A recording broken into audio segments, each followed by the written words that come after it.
Bueno, buenas tardes. Son las 5 en punto hora española. Vamos a empezar con puntualidad.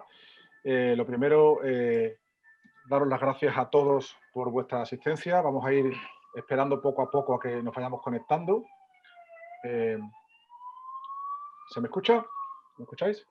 Sí, Vale. Entonces, bueno, va a comenzar un ciclo de clases magistrales en terapias biológicas organizado por la SETRADE, dentro de la SETRADE, el grupo de estudio de terapia biológica, el grupo GRESBI, que a raíz de la junta directiva del doctor Juan Ayala, pues tuvo a bien crear esa iniciativa y a raíz de varias reuniones y varios compañeros, pues hemos ido dándole forma a varias iniciativas y una de ellas es la creación de este ciclo de clases, de seminarios, de webinarios, como se llame ahora, con la idea de poder compartir un poquito el conocimiento ante la gran expectativa que en los últimos años ha despertado el uso clínico de las terapias biológicas. Eh, Como muchos de ustedes sabéis, España es un país pionero en este uso de estas terapias porque tenemos la enorme fortuna de contar con un doctor, el doctor Miquel Sánchez, que fue de los que primero empezó a investigar con estas terapias y empezó a desarrollarlo de una forma magistral con todo su equipo allí en Vitoria, y gracias a su generosidad y a compartir con todo su esfuerzo y tantos años de dedicación, pues nos ha ido un poquito abriendo el camino hacia esta tendencia terapéutica que cada vez tiene más uso no solo en ortopedia y traumatología, sino en otras muchas disciplinas médicas. Eh,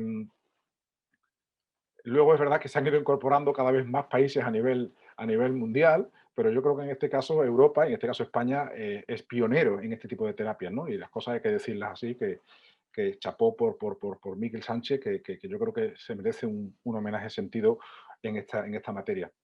Bueno, la idea es comenzar un ciclo haciendo, bueno, pues simbólicamente el tercer viernes de cada mes para que todos tengamos en nuestra mente, oye, pues echar un ratito primero entre amigos, entre compañeros, que estamos apasionados por estas terapias, por estos procedimientos y que cada uno, pues en un ambiente distendido, estamos todos en casa, algunos con zapatillas, un viernes por la tarde, y que, oye, pues que a través de una charla, digamos, magistral, pues podamos encauzar un tema y a raíz de ahí, pues poder compartir y debatir y hacer preguntas y poner una puesta al día sobre lo que estamos haciendo. Eh, ya están entrando los participantes, ahora mismo vamos por 68, me comentan desde la Secretaría Técnica de SETRADE, a la cual damos las gracias por su trabajo, se han involucrado de una forma magistral y han hecho un trabajo de campo muy importante para que pueda difundirse, no solo entre los socios SETRADE, sino entre la comunidad hispano-americana, sudamericana, que podamos participar de una forma además gratuita, ¿no? Yo creo que el conocimiento tiene que abrirse a todo el mundo. Ahora mismo está en lengua española, quizás en un futuro la comunidad anglosajona pues también quiera participar, ¿no? Eh, Bien, pues dicho esto, yo creo que podemos ir dando paso a ver, me están dando aquí, recuerda Pedro que pueden hacer. Bien, vale. Voy a comentar un poquito cómo se va a moderar este ciclo de conferencias. Eh, el programa, el programa está dividido fundamentalmente en una pequeña introducción que hará el presidente de la SETRADE, Juan Ayala. A continuación, el profesor Miquel Sánchez nos va a dar una charla magistral sobre una propuesta de clasificación de terapias biológicas y a continuación doña Carmen Iglesias va a comentarnos durante una charla de 5 minutos una sistemática para el contagio de células que puede complementar muy mucho la clasificación de Miquel y de todo su equipo. Y luego habrá ruegos y preguntas. Para los ruegos y preguntas hemos determinado en los organizadores de este evento que uséis, por favor, la opción que tenéis abajo a la derecha de preguntas y respuestas. No usáis el chat en principio, sino ruegos y preguntas. Los organizadores apuntaremos esas preguntas para que luego en la discusión, en el debate, se puedan lanzar al ponente, al profesor Miquel Sánchez, y podamos hacer incluso luego, levantando la mano, alguna discusión para quien quiera participar. Es decir, se lanza una pregunta, el doctor Miquel responderá y a continuación quien quiera aportar cualquier idea será bienvenido. ¿De acuerdo?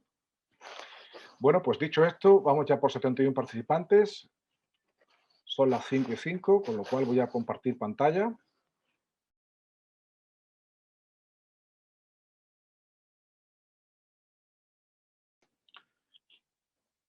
La primera charla. ¿Se ve la pantalla? Se está viendo, ¿verdad? Bueno, pues nada, pues hoy viernes 22 de enero tiene lugar la primera charla magistral de este ciclo de clases magistrales en terapias biológicas organizadas por la SETRADE y el grupo GRESBY. La idea es hacer cada tercer viernes de cada mes distintas charlas relacionadas con las terapias biológicas. El próximo mes de febrero hablaremos sobre los protocolos de terapias biológicas. El próximo mes de marzo, la doctora Sol Ruiz hablará sobre la legislación y normativa actual sobre el uso clínico de terapias biológicas. Es decir, temas muy candentes y muy interesantes. A continuación tendrá la palabra el presidente de la SETRADE, Juan Ayala, que nos va a dar la bienvenida a este ciclo de clases magistrales. Juan, cuando quieras.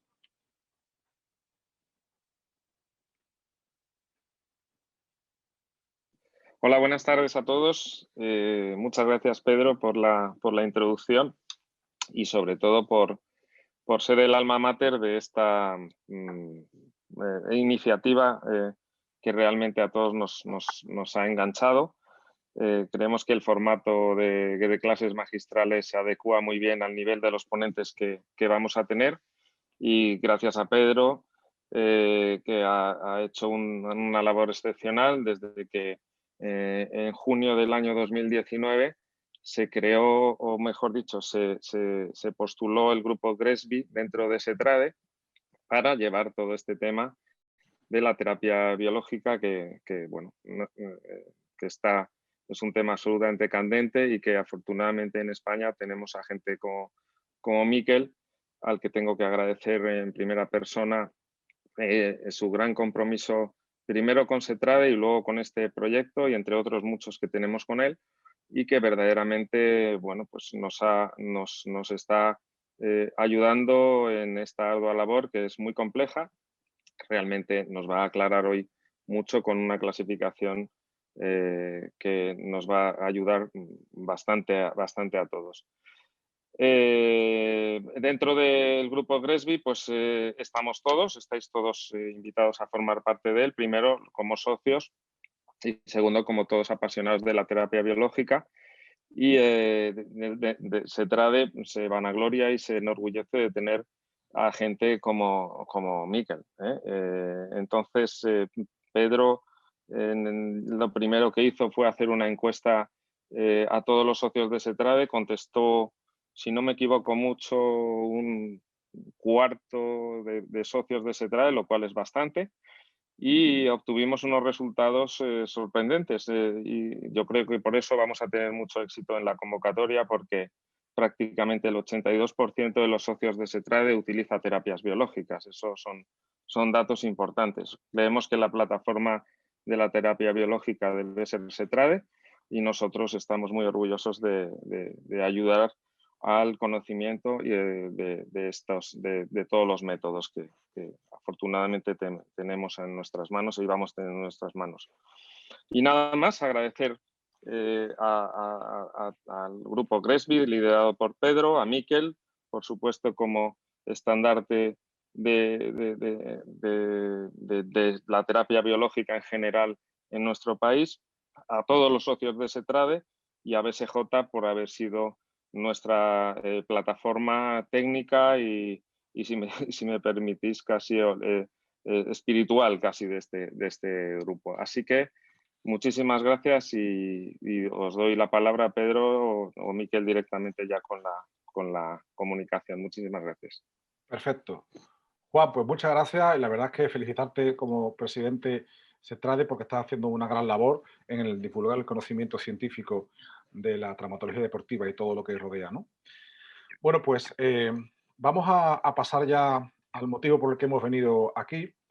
Todos conocéis al profesor Miquel Sánchez, al doctor Miquel Sánchez por su cercanía, por su forma de siempre estar dispuesto a colaborar y echar una mano. Y recientemente él y un grupo de trabajo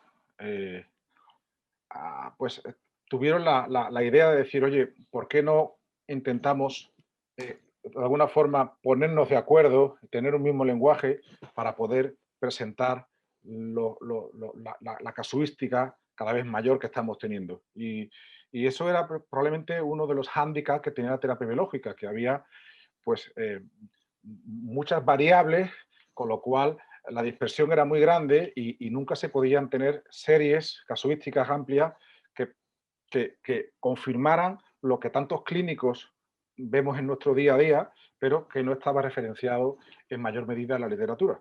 Y la idea fue de Miquel, del equipo de Miquel, con otros muchos profesionales conocidos por todos vosotros, y recientemente pues, se publicó este artículo, una nueva clasificación, una propuesta que ahora él nos va a comentar. Él es muy humilde, él aparece el último de esos nombres, pero yo sé que el peso lo ha llevado él y su equipo y bueno, pues aquí estamos para poner las cosas en su sitio porque, en fin, el trabajo está más que demostrado. Creo que va a ser una charla muy interesante.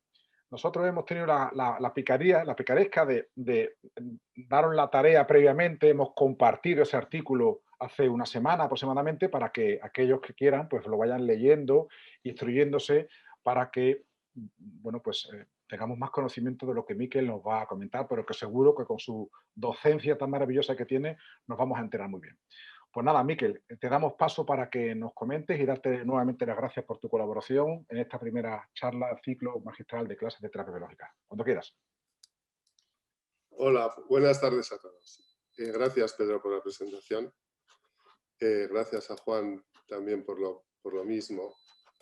Primero, felicitar a la SETRADE por la idea de crear el grupo GRESBI y por la iniciativa que ha tenido de unificar los conceptos sobre las terapias biológicas, que como veremos, y es la razón por la que hicimos esta clasificación, hay una gran controversia porque se desconoce mucho la composición de los PRPs, las indicaciones, los protocolos. El tener esta iniciativa y el poder aunar, saber de qué hablamos cada uno cuando hacemos un tratamiento biológico, nos va a ayudar a unificar los resultados y a saber para qué sirve, para qué no sirve, cómo son los mejores protocolos. Y animo a la SETRADE, ya que hemos cogido el liderazgo de esto, a seguir coordinando ensayos multicéntricos, trabajos multicéntricos para acotar las indicaciones y los diferentes protocolos. Bueno, pues empezamos con el tema. No tengo ningún conflicto de intereses. Cada vez que hablo de PRP, insisto que nunca he tenido ni tendré ningún conflicto de intereses. Bueno, tenemos a nuestra disposición una amplia gama, cada vez más importante, de terapias biológicas y parece que todo funciona. Parece que tenemos resultados esperanzadores, pero hay muy poca evidencia científica por los motivos que acabo de expresar hace poquito. Nos vamos a centrar en los PRPs, que son señales celulares. Una célula nunca hará nada si no recibe un estímulo externo y una señal celular, un factor de crecimiento, no sirve para nada si no hay una célula a la que estimular. Por eso no hay que separar nunca las terapias biológicas o esto o esto. Probablemente la combinación de todas sea el futuro. Para resaltar un poco la importancia de por qué las señales celulares son básicas en una respuesta biológica, os enseño este artículo que es muy interesante, este trabajo de la Universidad de Stanford del año 2014, en el que cruzaban la circulación sanguínea de ratones viejos con ratones jóvenes. Vieron, con esto compartían todas las señales celulares a través de la sangre los dos ratones. Vieron que el ratón viejo rejuvenecía. Hicieron muchos estudios, concluyeron que había una proteína fundamental que era la GDF11, que era responsable de este rejuvenecimiento del ratón viejo. Simplemente, como resumen, es una célula, si recibe buenas señales, puede curarse, puede rejuvenecerse y puede volver a trabajar como al principio. Y sin embargo, cuando vemos todas estas terapias aplicadas a nuestros pacientes, bueno, pues es muy difícil encontrar una evidencia científica. Hay una gran discrepancia, una gran controversia en los resultados clínicos. ¿Y por qué hay esta discrepancia? Como he dicho antes, hay dos motivos fundamentales. Uno es que los protocolos de aplicación son muy diversos, son diferentes, cada uno hace lo que quiere. Y la formulación de los PRPs también. Nadie sabe lo que está poniendo, por mucho que nos diga una casa comercial lo que contiene el PRP, hay muchos factores que influyen en el producto final. Que luego en las preguntas podemos debatir este tema, que no nos da tiempo ahora. Pero la formulación del PRP es diferente, son medicamentos diferentes y el efecto biológico es diferente. Este ejemplo para demostrar que los protocolos de aplicación son fundamentales. Un artículo sobre una patología manguito rotador, hacen una sutura perfecta técnicamente y ponen como PRP un coágulo a modo de chicle entre la superficie del troquíter y el tendón suturado. Bueno, nadie puede pensar que esto pueda... Primero, esto no es un PRP y segundo, esto es imposible que funcione. No tiene nada que ver con esta otra manera de aplicar el PRP en fase líquida, donde se está infiltrando aquí la parte patológica del tendón, la parte que hemos suturado del tendón, porque hay que estimular, hay que poner el PRP donde hay células. Donde ponen a la izquierda ese chicle no hay células. También se infiltra la bursa. Hay muchísimas células precursoras en esa bursa que hay que despertar y estimular. Además, hay que colocar PRP en la interfase entre el tendón que hemos suturado y el hueso esponjoso. Y como veis al final clavamos el trocar dentro de la cabeza del húmero e infiltramos intraóseo para estimular las células mesenquimales de la cabeza humeral. Y al final ponemos libre en la bursa buscando un efecto antiinflamatorio y antifibrótico. No sé si la manera de hacerlo a la derecha funcionará o no, pero tiene más lógica utilizarlo de esta manera que de la manera de la izquierda. Lo de la izquierda no es un PRP, sin embargo es un artículo de referencia donde muchos se basan para decir que no funcionan los PRPs. Esto también es muy significativo en la patología muscular.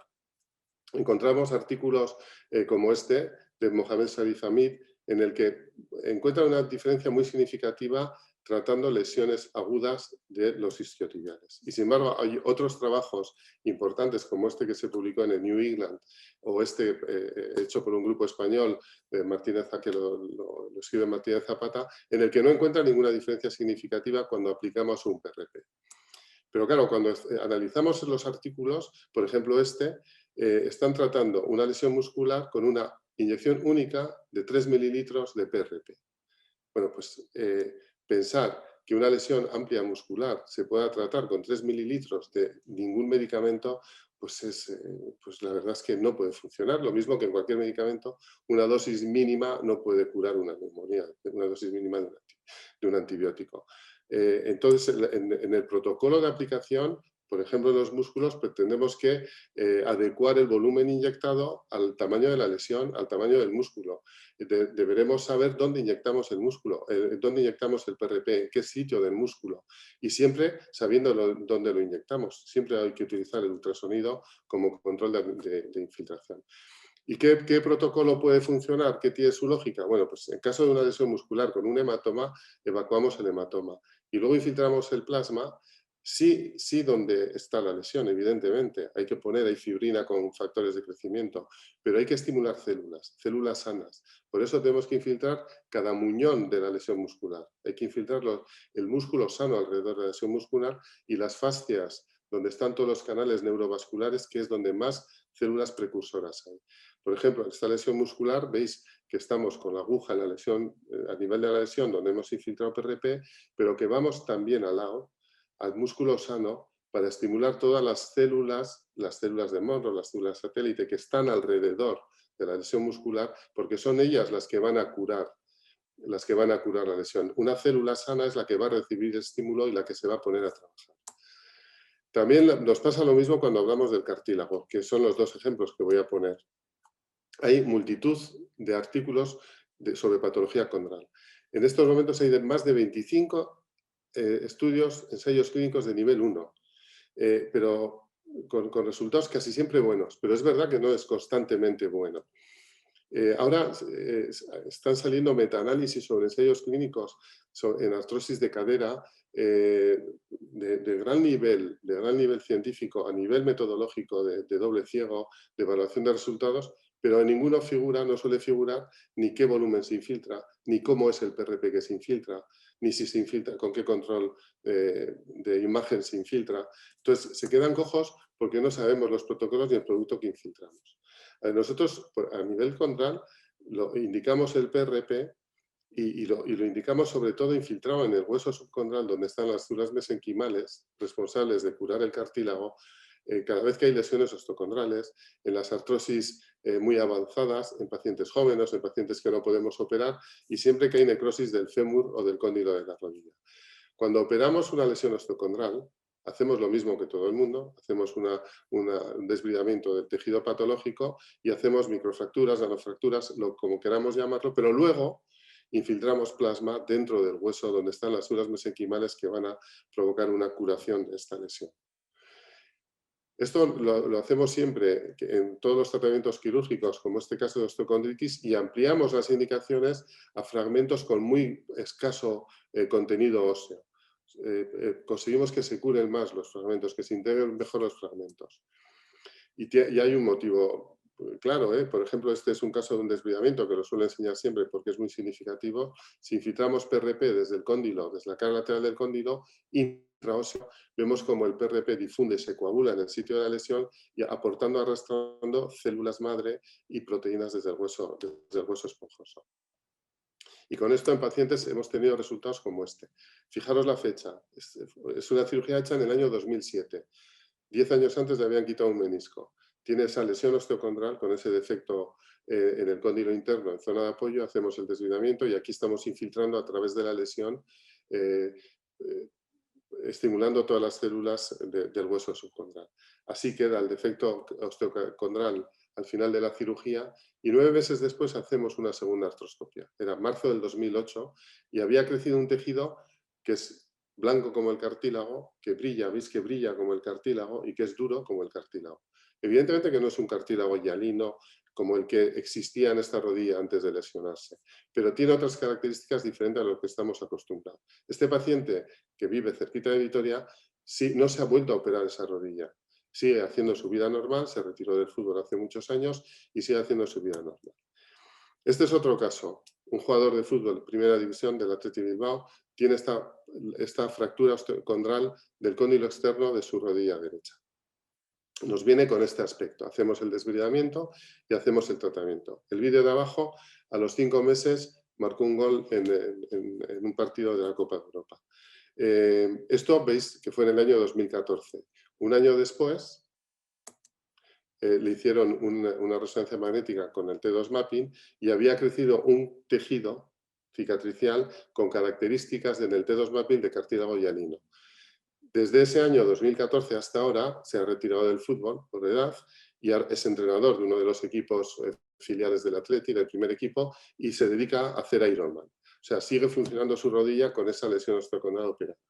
Este otro caso, año 2007, jugador de primera división de fútbol. Con esta lesión osteocondral, una osteocondritis disecante de crío que no se operó, que desprendió el fragmento y queda ese defecto en el cóndilo interno de su rodilla derecha. Se hizo el mismo tratamiento. Un año más tarde, estas son las imágenes en el T2 mapping con una resonancia de 3 teslas. Sigue siendo titular de su equipo de fútbol, sigue jugando sin haber tenido ningún problema más en esa rodilla. Cuando los defectos son importantes, como en este astrágalo, ¿qué hacemos? Evidente que un PRP, un coágulo de PRP puesto ahí no va a rellenar esta lesión. Bueno, pues rellenamos el lecho con hueso esponjoso, que en este caso cogimos de la metáfisis tibial, y luego sellamos con una fibrina, de la que no nos da tiempo a hablar, que es más densa, con más contenido fibrinógeno a modo de tisucol autólogo, y veis que sellamos la lesión haciendo un poco un biomaterial de hueso y cartílago, con un resultado estupendo. También lo indicamos en las artrosis, como he dicho antes, avanzadas, infiltramos el PRP intraóseo a nivel del cóndilo de la tibia o en la cadera a nivel del acetábulo y de la cabeza femoral. Y siempre con control ecográfico, control de rayos. Y con esto, bueno, pues, los protocolos, si no aplicamos así el PRP, puede que el resultado no sea el mismo. Entonces, tenemos que unificar protocolos, discutir protocolos y los grupos de trabajo deben de hacer lo mismo para tener resultados comparables. El otro problema importante, y es de lo que vamos a hablar ahora, es la formulación de los PRPs. Tenemos en el mercado más de 50 sistemas de preparar un PRP. Cada uno pone su nombre, sus acrónimos, sus iniciales. Y al final para hablar que son concentrados de plaquetas. Pero unos son de color amarillo, otros son de color naranja, otros son de color rojo. Todos pertenecen a los PRPs y todos es el mismo producto cuando buscamos la evidencia científica. Es muy difícil pensar que, como este caso, que en estas dos fotos lo único que hay en común es que es una patología del tendón de Aquiles. A la izquierda se trata con un PRP de color amarillo infiltrado con control ecográfico y a la derecha es un PRP de color rojo infiltrado a ojo. No sé cuál es mejor, pero el resultado biológico es imposible que sea el mismo. Si juntamos todo en un estudio clínico, no podemos comparar y hablar de los... Son productos diferentes y tenemos que separarlos y analizar los resultados de ellos por separado. Para demostrar la importancia de la diferencia de los PRPs, os enseño este trabajo que hicimos hace 3 años, se publicó hace 2 años, en el que tratábamos ratas viejas infiltrando intraóseo en el fémur, PRP de ratitas procedentes de ratitas jóvenes y PRP procedentes de ratitas viejas. Dividimos las ratas en 4 grupos. Había un grupo control, un grupo al que se trató con suero salino, un grupo que se infiltraba plasma de ratas jóvenes y un grupo que se infiltraba plasma de ratas viejas. Analizamos la diferencia que había a nivel de concentración de plaquetas de los dos PRPs y luego hicimos un estudio al final de los tratamientos, un estudio histológico de los músculos alrededor de la articulación, del hueso esponjoso y estudio con micro-CT. A nivel de concentración de plaquetas eran muy similares los dos plasmas de las ratas jóvenes y viejas, pero si comparábamos las proteínas eran muy diferentes. El PRP de las ratas viejas era mucho más proinflamatorio y sobre todo era diferente en contenido proteico de ciertas proteínas como el IGF o esta proteína, el GDF11 que hablábamos al principio, que es la responsable de que las células se mantengan jóvenes. El PRP de las ratas viejas no tiene esta proteína. ¿Qué quiere decir esto? Que 2 PRPs pueden tener resultados biológicos diferentes.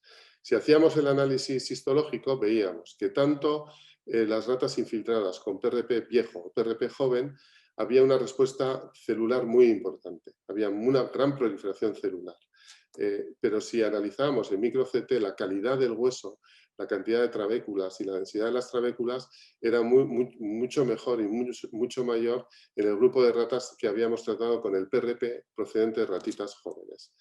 Lo mismo pasaba si hacíamos el estudio histológico del músculo, en el que había mucha menos fibrosis cuando habíamos tratado con plasma de ratitas jóvenes. ¿Qué quiere decir eso? Pues que el PRP de jóvenes es mejor que el PRP de las viejas y que esos PRPs no los podemos comparar dentro de un mismo ensayo clínico, los tenemos que separar y hacer 2 grupos. Y esto es lo que sucede, como os decía, os repito esta diapositiva, para decir que en los diferentes ensayos y metaanálisis pues no se reporta, no figura el tipo de PRP que se usa, entonces no sabemos de qué estamos hablando, qué medicamento estamos probando, y en muchos no figura ni siquiera la dosis ni el número de aplicaciones que hay. Pero son todo análisis, son todos ensayos clínicos de nivel 1 y son metaanálisis de gran nivel científico, pero de muy pobreza conclusión terapéutica.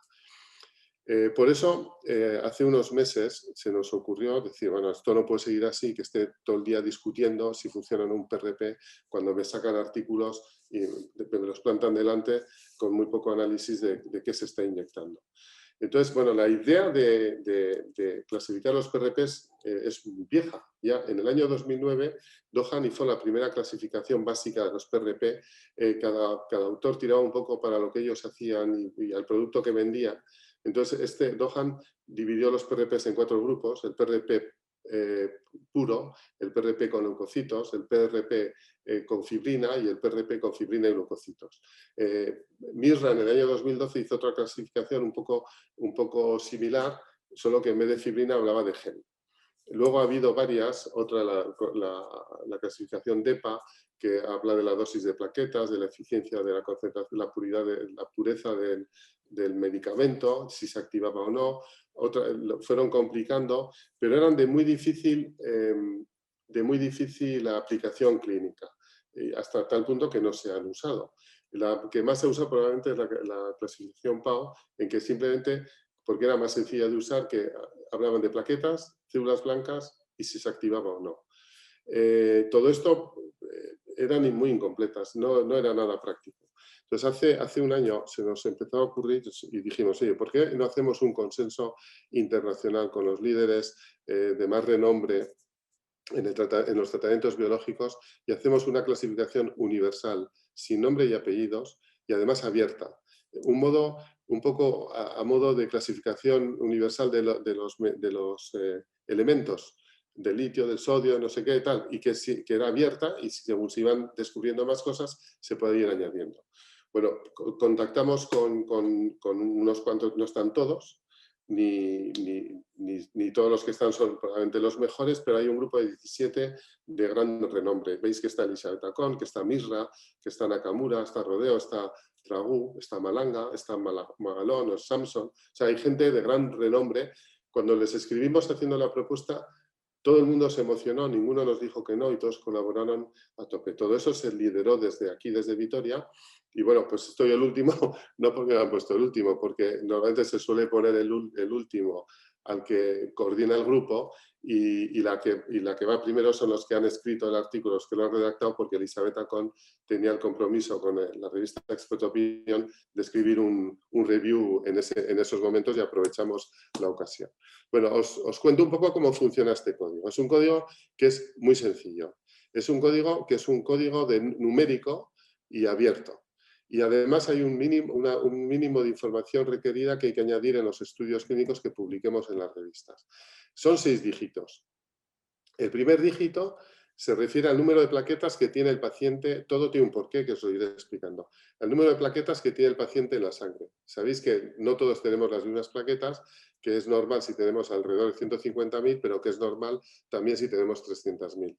El segundo número es qué cantidad de plaquetas tiene el PRP que hemos preparado. Eso nos da la concentración. El tercer número es si hay o no glóbulos rojos, el contenido en glóbulos rojos del PRP.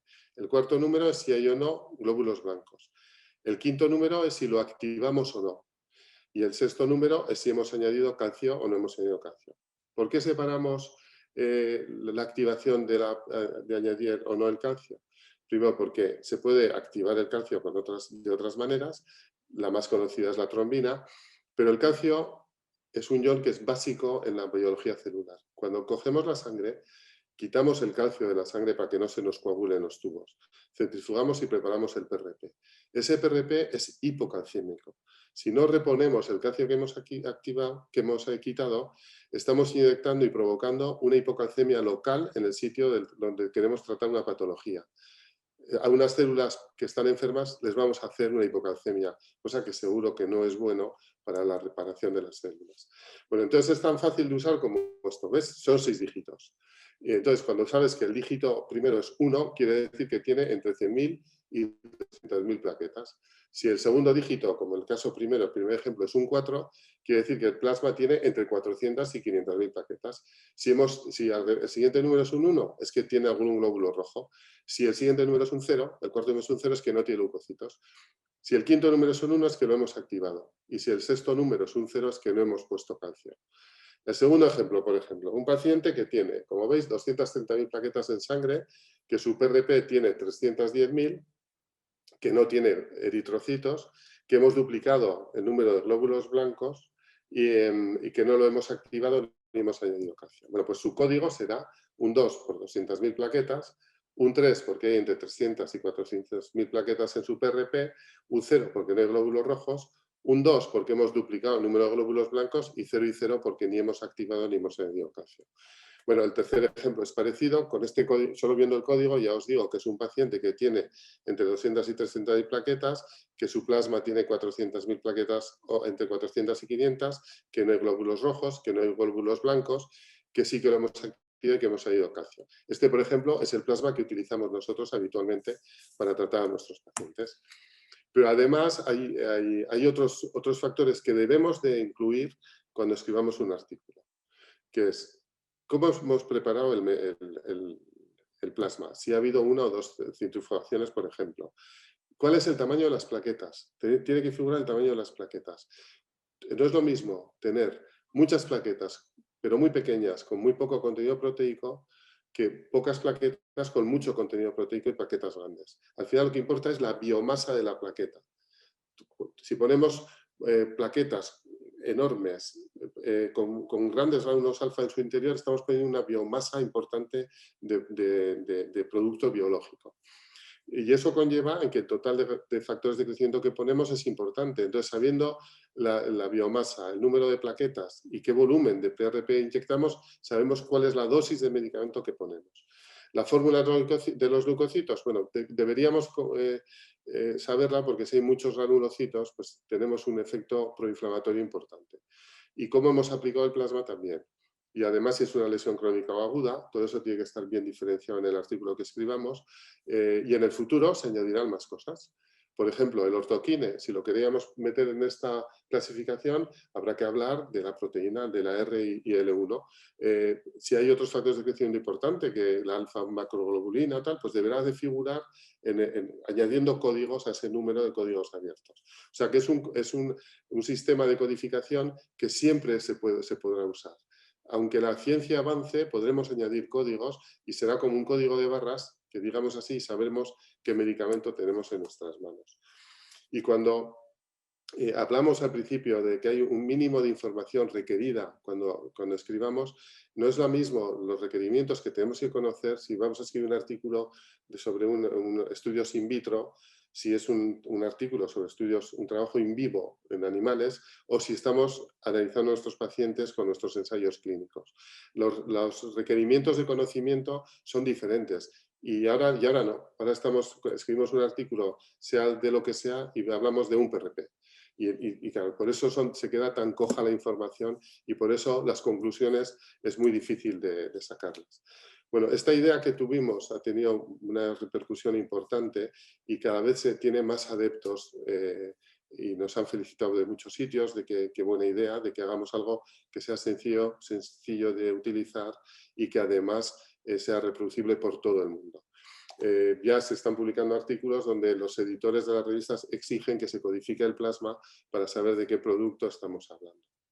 Bueno, con esto, porque me parece más interesante que centre yo la cosa y que ahora responda a preguntas, pero solamente deciros que encontrar la evidencia sobre los tratamientos biológicos de nuestros pacientes ha sido un camino, bueno, horrible y difícil y es muy complejo. Y tenemos que intentar simplificarlo entre todos y ayudarnos un poco entre todos. La ciencia avanza y lo que hoy os estoy contando, igual dentro de 10 años, habrá otro que cuenten cosas diferentes haciendo crítica a lo que yo os estoy diciendo. Por ejemplo, por todos admirado nuestro premio Nobel Santiago Ramón y Cajal, bueno, en su época pensaban que lo que pasaba en el cerebro era algo fijo e inmutable, que si alguien tenía una lesión cerebral nunca podía regenerarse, nunca podía curarse. Hoy sabemos que aquello que ellos pensaban hace 100 años es mentira porque la ciencia ha demostrado que todo es posible y lo que estoy diciendo yo igual dentro de unos años habrá cambiado. Lo que sí es claro es que hay una gran confusión en la terminología de los PRPs, que tenemos que empezar a separar los PRPs como se han separado otros tratamientos, por ejemplo los antibióticos. Cuando nació la penicilina solo había penicilina y ahora pues, bueno, es muchísimo más complejo. Con los PRPs al principio no conocíamos mucho, era una concentración de plaquetas, hoy conocemos más y tenemos que empezar a hablar de productos diferentes. Nos quedan muchas más preguntas que respuestas y la manera de responderlas no lo va a hacer una persona sola. La manera de responderlas es que ahora, y sigo animando a la SETRADE a que lo lidere, el que hagamos estudios multicéntricos utilizando protocolos similares o diferentes, pero que podamos comparar, y utilizando PRPs similares o diferentes, pero que sepamos lo que ponemos para que podamos analizar y sacar conclusiones de nuestros resultados. El futuro viene por ahí. La biología ha llegado a la cirugía ortopédica y no se va a marchar.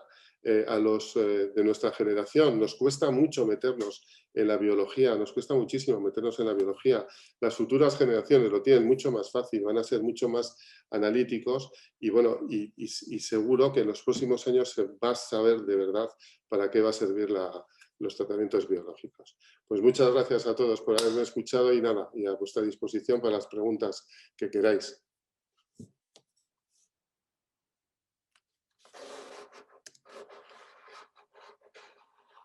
Y dejo de compartir. Pedro, perdona, estás en silencio. Ya. Bueno, Miquel, felicidades, nos quitamos el sombrero, da gusto escucharte, la verdad es que eres un maestro y no hay dos charlas iguales, siempre te escucho una charla y luego incorporas nuevas diapositivas, nuevos estudios, no sé de dónde sacas el tiempo, pero de verdad que es un honor para mí que seas compañero, que seas español, que puedas hablar en esta lengua y compartir tu conocimiento, porque tenemos ese siempre complejo de inferioridad, entre comillas, con los anglosajones, y no tenemos que tenerlo porque de verdad que lo que estás haciendo, de verdad que te felicito en nombre de todos los que estamos en esta charla, de verdad. Bueno, vamos a hacer lo siguiente. Ahora mismo estamos 106 participantes de todo el mundo, no solo de España, sino de Latinoamérica y de otros países, con lo cual aprovechamos para dar un saludo a todos los presentes. Vuelvo a decir que ahora habrá una pequeña charla que presentaré, pero aquellos interesados en alguna pregunta, que vayan a la sección de preguntas y respuestas y la escriban, que luego en la moderación se podrán elevar para que el profesor Miquel nos la responda. Bueno, la charla ha sido fantástica y nos ha hablado de la necesidad de tener un criterio, un lenguaje exactamente en común entre todos los profesionales y ha determinado que es fundamental el contaje de células, tanto en sangre, de plaquetas en sangre basal, como en plaquetas en el plasma rico en plaquetas que ya hemos centrifugado. Claro, la pregunta es, ¿cómo podemos contabilizar esas células?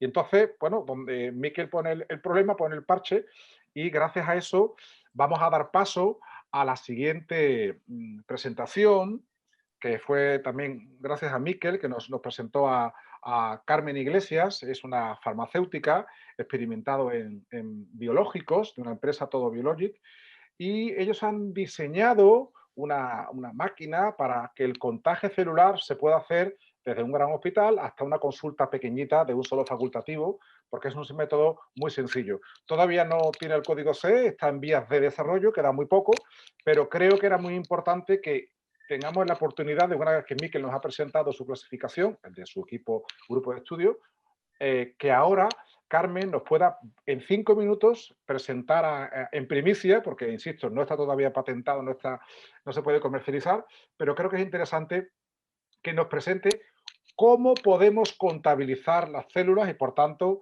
podamos añadir el código N1 y N2, que son los que nos faltarían, para poder utilizar la fantástica clasificación del grupo de estudio de Miquel. Yo le digo la clasificación de Miquel, a mí que me perdonen, pero para mí es su clasificación.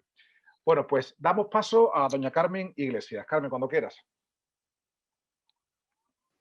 Pues muchísimas gracias. Confirmar que me escucháis, sí, ¿verdad? Bueno, buenas tardes a todos. Muchísimas gracias por invitarnos a participar a estas jornadas. Agradecer y felicitar a Miquel Sánchez y a todo su equipo que les hemos podido presentar nuestro proyecto y les ha parecido lo suficientemente interesante como para estar hoy aquí, y también felicitar y agradecer al CETRADE, a Pedro Bernaldez y a Juan Ayala, bueno, pues por su interés y colaboración. Bueno, mi nombre es Carmen Iglesias y quería introducir esta charla.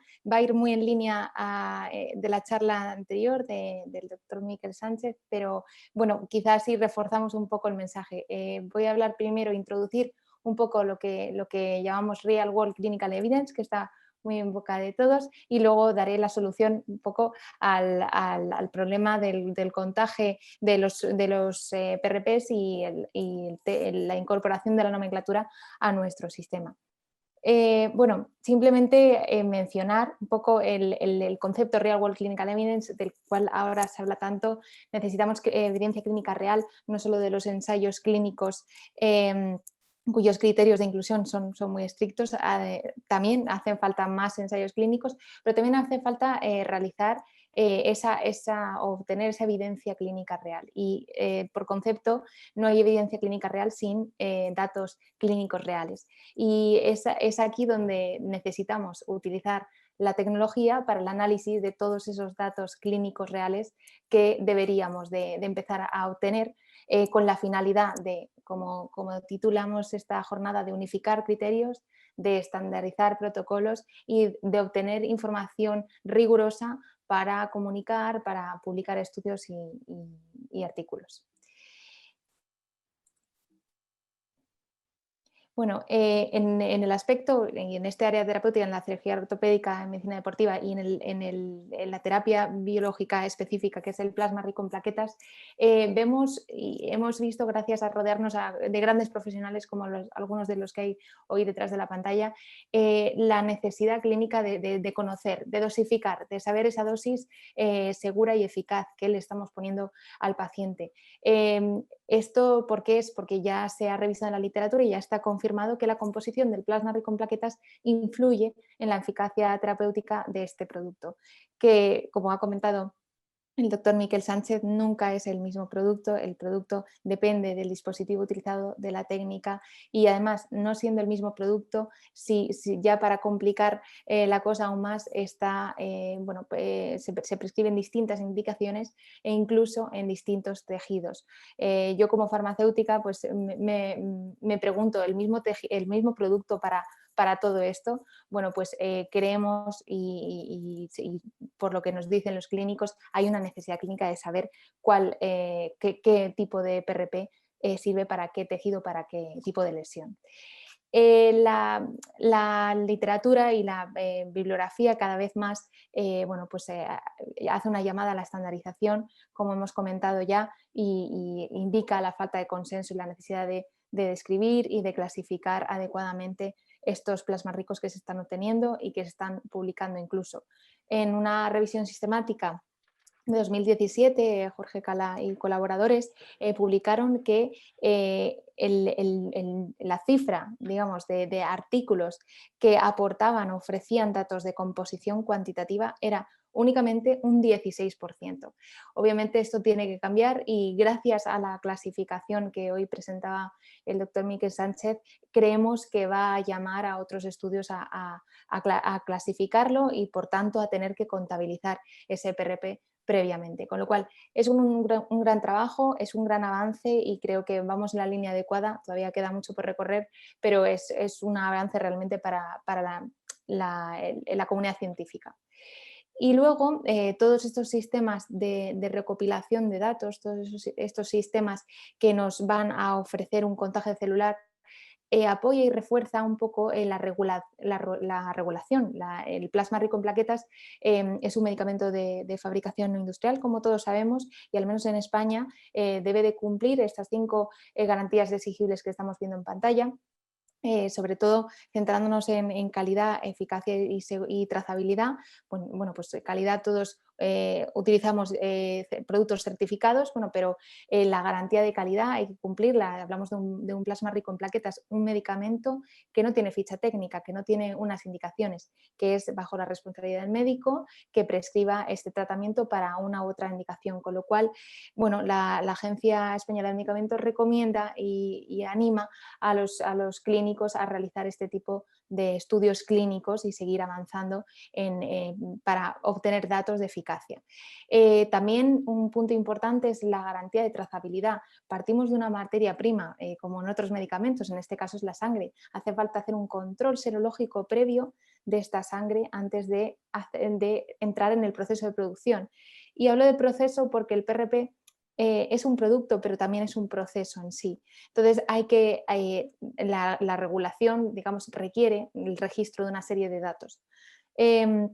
Los sistemas de gestión de datos, estoy segura que en el futuro reforzarán este punto regulatorio y le dan una seguridad al clínico en su práctica diaria. Y bueno, pues ahora mismo empiezan a existir herramientas y tecnologías para la obtención de estos datos clínicos que nos ayuden un poco, como decía el doctor Miquel Sánchez, a hablar todos el mismo lenguaje. Y yo vengo a presentaros PRP Data, un sistema de gestión y control específicamente del plasma rico en plaquetas, con el que he tenido la suerte de colaborar. Este sistema de trabajo incluye o implica un contador hematológico. Es un aparato que es un aparato robusto, sencillo de utilizar, que va a transmitir todo ese análisis. Hablábamos de analizar glóbulos rojos, leucocitos, plaquetas, incluso el volumen plaquetario medio que ha indicado el doctor que tan importante parece en cuanto al volumen plaquetario y el contenido intraplaquetario, con lo cual toda esta información la va a obtener un aparato, un contador hematológico con una muestra muy pequeña de sangre en 60 segundos. Esta información va a ir volcada a un software, a un sistema de información y de gestión unido automáticamente, que va a codificar este PRP enseguida, o sea, de forma automática. Este software implicado en el proceso le da la herramienta al médico de seguir, digamos, de ofrecer la herramienta de hacer un seguimiento clínico, de ver esa eficacia clínica. Incluso llega a la digitalización porque el médico puede realizar este seguimiento clínico de forma presencial o en remoto, enviándole por correo electrónico una escala clínica al paciente. Con lo cual, este sistema de trabajo lo que permite es traer el laboratorio, como decía el doctor Bernaldez, del hospital a la consulta directamente y la posibilidad de dosificar y de contar este PRP. PRP Data, como digo, nace con la intención de obtener datos de eficacia, datos validados de eficacia clínica para obtener en un futuro, analizando estos datos, evidencia clínica real. Nace también con la intención de dosificar estos PRPs y de ser un punto de gestión de calidad en todo el proceso de elaboración y fabricación del PRP. También apoya, digamos, y fortalece, refuerza el cumplimiento de los requisitos regulatorios, de estas garantías regulatorias que antes hemos hablado. Es una herramienta validada muy importante cuando se habla de sistemas informáticos de recopilación de datos clínicos. Se exige que estos sistemas informatizados estén validados por organizaciones y que sigan las recomendaciones de la EMA o de la FDA, y este sistema está validado, lo que da robustez a los datos obtenidos para luego posteriormente publicarlos. Y si hablamos de datos clínicos, tenemos que hablar de seguridad de datos, ¿no? Estos datos que se almacenan encriptados bajo una tecnología, en este caso tecnología blockchain. Y bueno, para terminar, incorpora la clasificación que ya ha mencionado el doctor Miquel Sánchez. Nos parece sin duda la más completa hasta ahora, la que tendrá en el futuro y está teniendo mayor consenso. Nos parece que es la clasificación que deben de seguir los PRPs y un muy buen punto de partida, y que nos va a permitir analizar todos estos datos de forma mucho más eficaz y mucho más sencilla. Entonces, terminar con una reflexión o con el convencimiento de que en unos años, con esta y otras tecnologías, la comunidad científica y médica pues podrá compartir sus resultados y pasar de esta experiencia individual de la que ahora partimos a una experiencia colectiva, lo que sin duda dará un lugar a un mejor tratamiento de nuestros pacientes. Muchísimas gracias por la invitación de formar parte de esta jornada, y quedo a vuestra disposición para cualquier consulta. Muy bien, Carmen, pues muchas gracias por tu presentación, ha sido muy, muy interesante y yo creo que se complementa perfectamente con la clasificación, porque de nada sirve presentar una clasificación fantástica si no podemos llevarla a cabo, y qué duda cabe que con tu sistema de contaje de células pues nos permite rellenar el formulario, ¿no? Y además valoro mucho que nos facilites una hoja de cálculo, un programa informático de software, para que el clínico, que estamos siempre muy desbordados de tiempo, podamos rellenarlo de forma online, lanzarlo. Y bueno, pues ya serán quizás los grupos de estudios o quienes hagan esa recogida de datos, ese análisis de datos para luego su futura publicación. Así que yo creo que la metodología está perfectamente ya sistematizada y ahora pues nos toca remangarnos y empezar a trabajar. Muchas gracias, Carmen. Bueno, vamos a pasar a la tercera parte de este ciclo, de esta primera charla, que es los ruegos y preguntas. Hemos comentado, y vuelvo a decir, a aquellos participantes que quieran hacer alguna pregunta, en preguntas y respuestas escriban esa pregunta, y ahora pues empezaremos a moderarla. Ya tenemos 16 preguntas. En principio, el profesor Miquel Sánchez empezará a responderlas, pero en la función levantar la mano, quien quiera, y ahora de una forma distendida, estamos aquí entre amigos, es un viernes por la tarde, son las 6 de la tarde, no llega, y estamos yo estoy con un té, y vamos a echar un rato tan amigos, ¿de acuerdo? Así que vamos a empezar con las preguntas. Miquel, ¿preparado? ¿Me oyes, Miquel? Ya. Vale. Sí. Pues preparado, porque vamos a ir comentándote las preguntas, ¿eh? Bueno, me llegan muchísimos mensajes de WhatsApp sorprendidos por la charla, por la claridad de ideas, por lo interesante que ha sido. Así que te felicitan muchos colegas, que lo sepas, Miquel, ¿eh? Muchas gracias. Igualmente por aquí, David Peris, felicidades por las charlas. En los casos en los que infiltran intraóseo para lesiones osteocondrales, ¿cuál es el protocolo de rehabilitación? ¿Descarga? ¿Cuánto tiempo? Bueno, vamos a yo no sé si darle paso a las preguntas o centrarnos. Yo es que me ha encantado y tengo muchas preguntas, ¿no? No sé si ponernos ahora a hablar de rehabilitación o de descarga. Bueno, yo respondo digo, para Vale, que no sea frustrante para los que preguntan, vale, muy poco, algo venga, muy general. A ver, cuando aplicamos el PRP, hasta que no sepamos bien el resultado que vamos a tener, yo la recomendación que hago es que no cambiemos los protocolos de rehabilitación.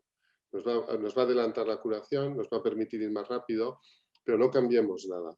La descarga depende si hemos operado la lesión osteocondral, depende si hemos hecho una osteosíntesis de un fragmento, depende si es una artrosis, si hemos espongiolizado. Pero no cambiéis mucho. Seguir con la carga parcial durante 6 semanas, progresiva 4 semanas más y hasta las 12 semanas no hagamos carga total. Lo que queremos es que se forme un tejido que se parezca al cartílago y que dure para siempre. Entonces, yo os recomiendo que no corráis mucho. muy bien, perfecto. Joan Antón Cárdenas dice, no solo es interesante, sino que son óptimas las valoraciones del doctor Miquel Sánchez. Hacer una clasificación universal y compartirla mediante un Big Data que permita análisis focalizado de los diferentes resultados, así como un blockchain que active la trazabilidad de los procesos como elemento de contraste y vinculación, bueno, te pone por las nubes. La posibilidad de implementar una herramienta de este tipo aportaría un valor óptimo. Pues estamos de acuerdo, Joan Antón. Ya está hecha la herramienta. Felicidades. Antonio Durán dice que en una conferencia de la Escuela Americana se dice que no importa activar o no el PRP en su aplicación y pregunta, ¿siempre se debe activar las aplicaciones de PRP en todos los tejidos, músculos, huesos, tendones y ligamentos, Miquel? A ver, la activación de un PRP es para que se degranulen las plaquetas y suelten los factores de crecimiento. Eso pasa con el colágeno del tejido. O sea, no hace falta activar un PRP para que el PRP se coagule en el sitio donde lo inyectamos. La razón por la que hay que no activarlo, sino añadir el calcio, que también activa el plasma, sirve para activarlo fuera y poner un coágulo, es que devolvamos el calcio que hemos quitado. O sea, no podemos poner un PRP, y eso es lo que no entiende algunos de la escuela americana, que cada vez hay más gente que ya lo está entendiendo, es que si no ponemos el calcio que hemos quitado, estamos haciendo una hipocalcemia local, y una hipocalcemia local es siempre mala. Entonces hay que poner siempre el calcio. No para activarlo, si queréis no llaméis activar con calcio, sino simplemente para restituir el calcio que hemos quitado previamente. Por eso va diferente del código si hemos activado o no y si hemos añadido calcio. Perfecto. Espectador anónimo, para alguien que se está iniciando en terapia biológica, ¿qué bibliografía recomendaría? Muchas gracias. Bibliografía. Bueno, hay más de 7.000 artículos publicados.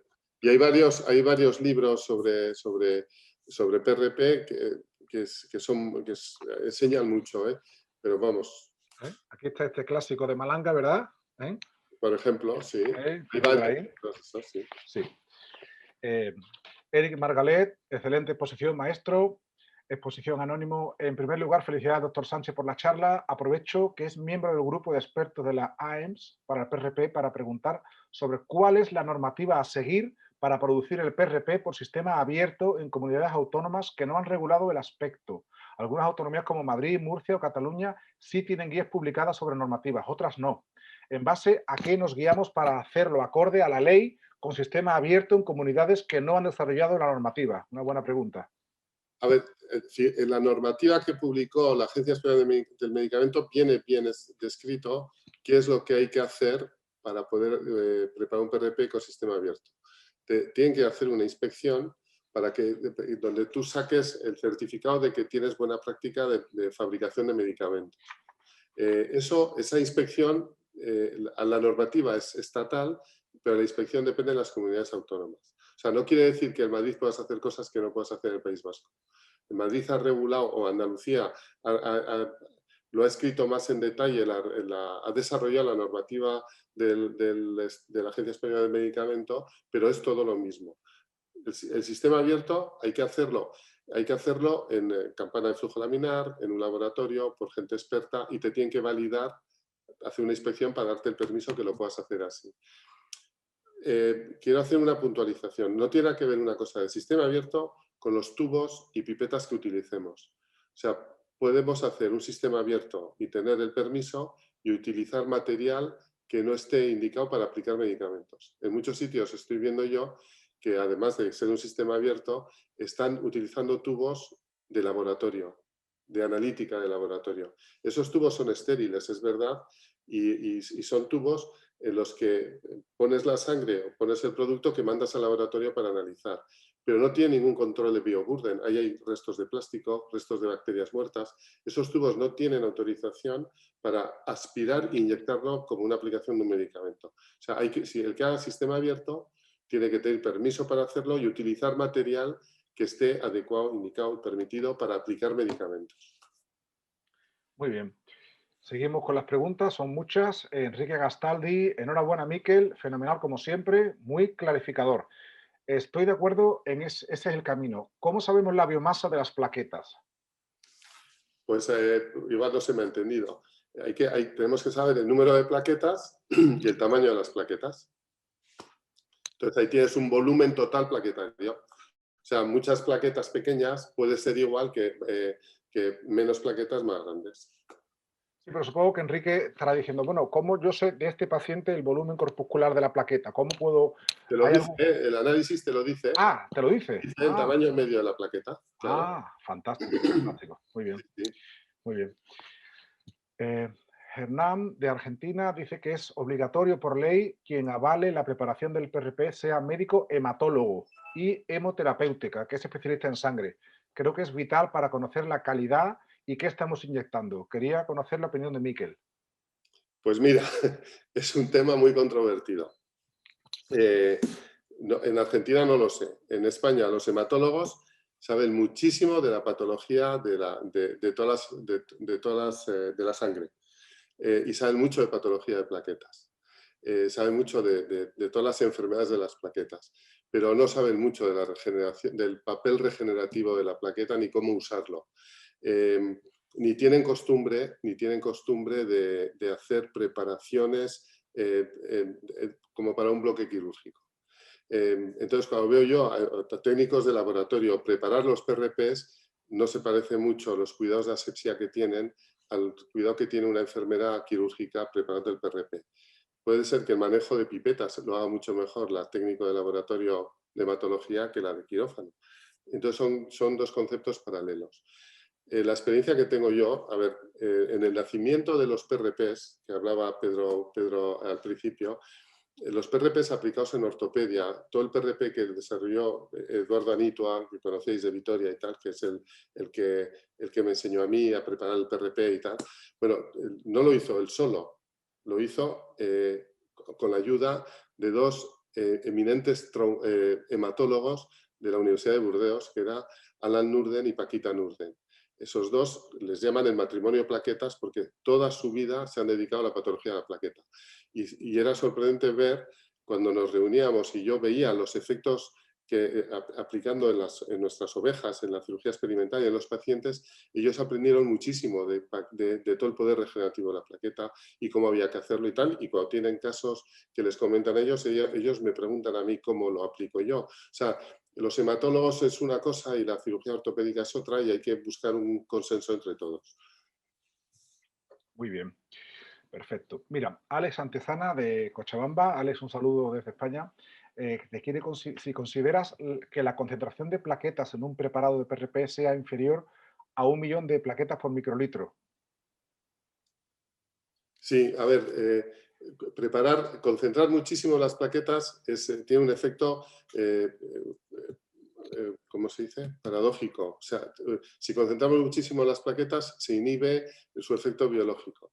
Y hay varias razones, pero una razón importante es porque cuando hacemos un concentrado plaquetario, sabemos todos los factores de crecimiento no están en las plaquetas. Hay un grupo de factores de crecimiento que son plasmáticos, que son básicos para la regeneración tisular.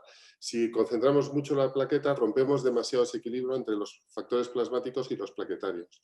Y se sabe que si pasamos de 1 millón, en cultivos celulares inhibimos la multiplicación celular.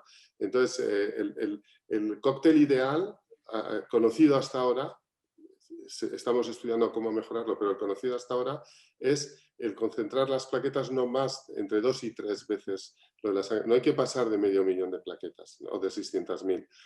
No es conveniente. Pero todo depende de la biomasa de la plaqueta, del tamaño de la plaqueta, evidentemente. Muy bien. Seguimos ahora con Carlos San Pedro. Gracias, Miquel. Enhorabuena por la charla. Mi pregunta es si analizáis muestras de los PRPs que ponéis en cada paciente. No, todavía no. Lo que estamos haciendo ahora, a ver, nosotros usamos un PRP muy conocido, muy estandarizado, lo preparan siempre las mismas personas y hacemos controles de calidad aleatorios. De vez en cuando van los biólogos y piden muestras de los PRPs que se están preparando en el laboratorio donde se preparan los PRPs para aplicar a los pacientes y hacemos un control de número de plaquetas, de concentración de plaquetas, de presencia de leucocitos o no, para ver la calidad de la producción del PRP. El PRP es un producto que es muy delicado de cuando se prepara.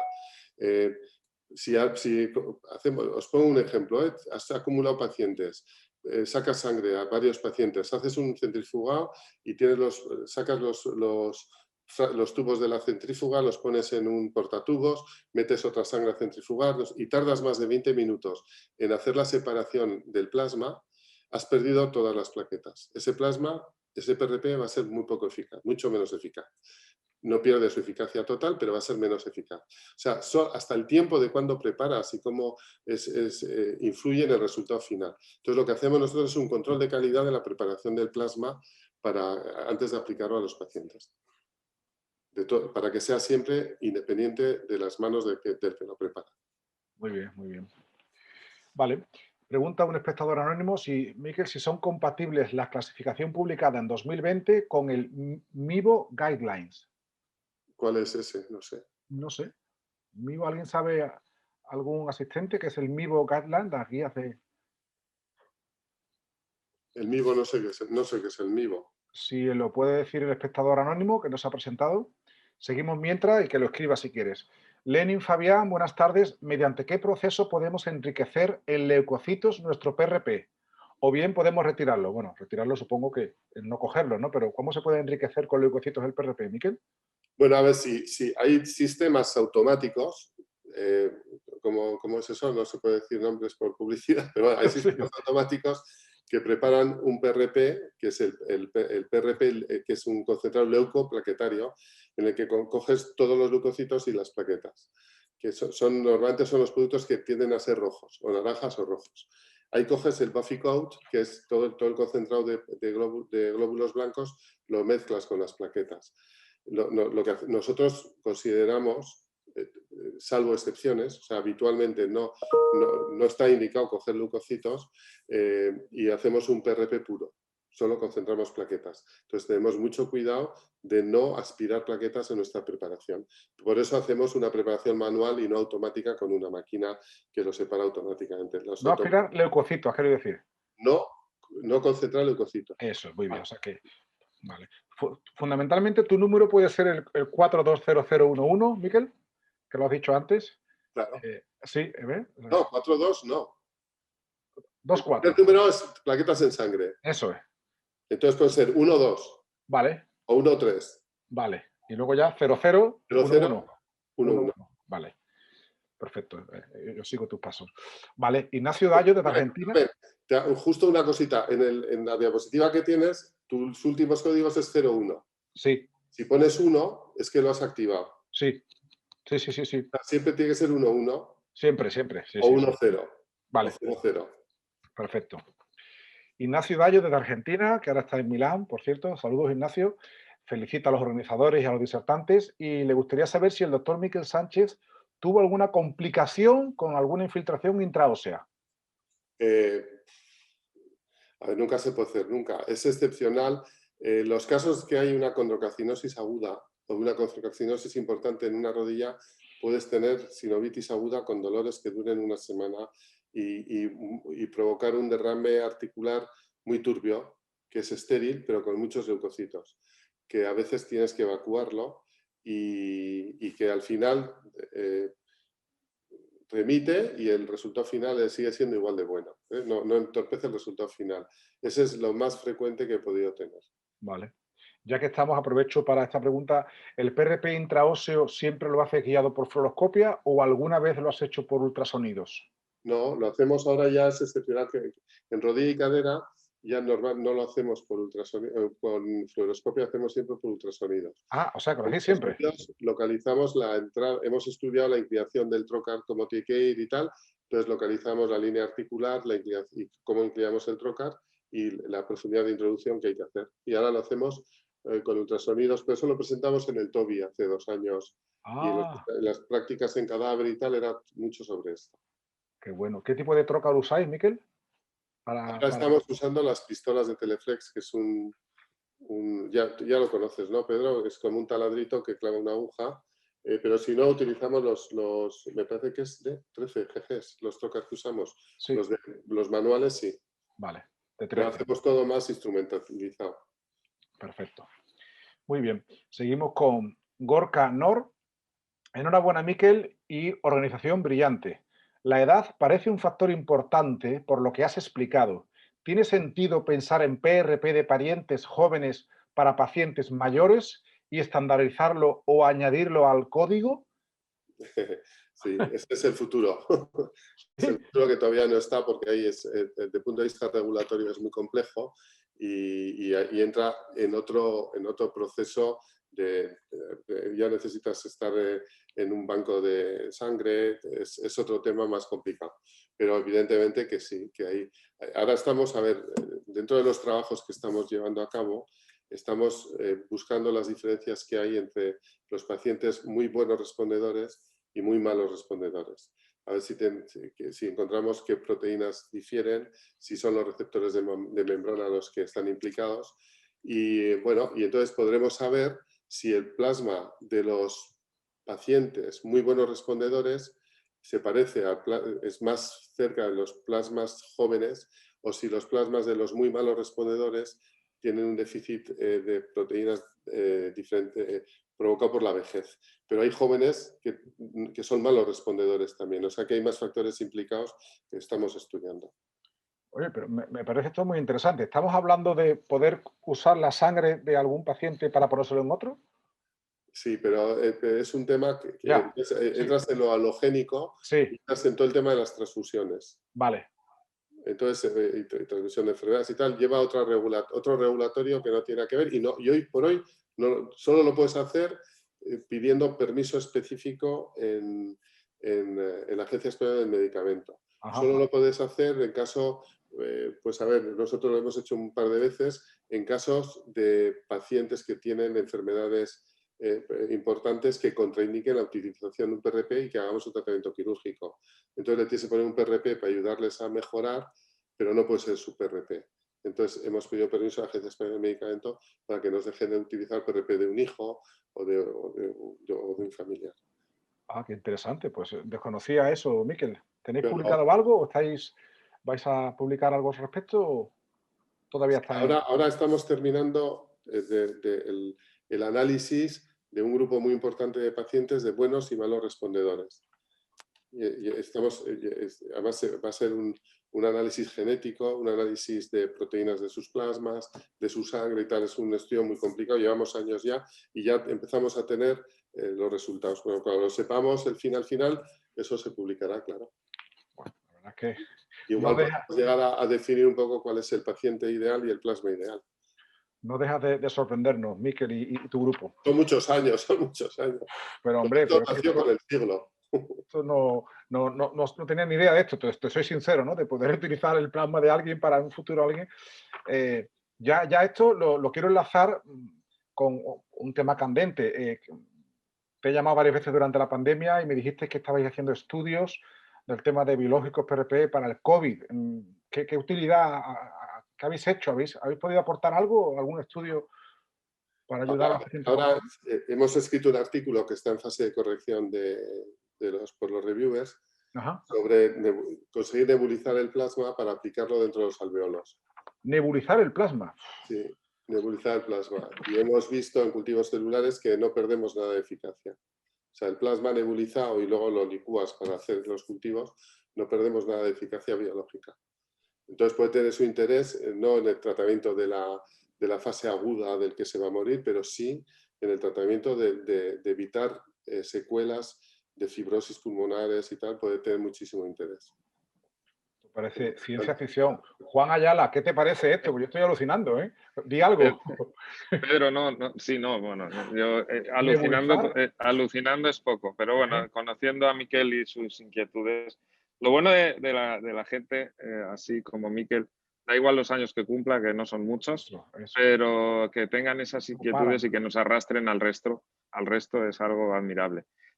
Una cosa, Pedro, no sé si desde la Secretaría Técnica hay alguien que ha levantado la mano. ¿Eso significa que puede hablar en directo, Erika? Sí, cuando queráis les damos paso. Sí, cuando queráis, sí. Vamos a ver. Pues venga, vale. Adelante, sí, no lo he visto.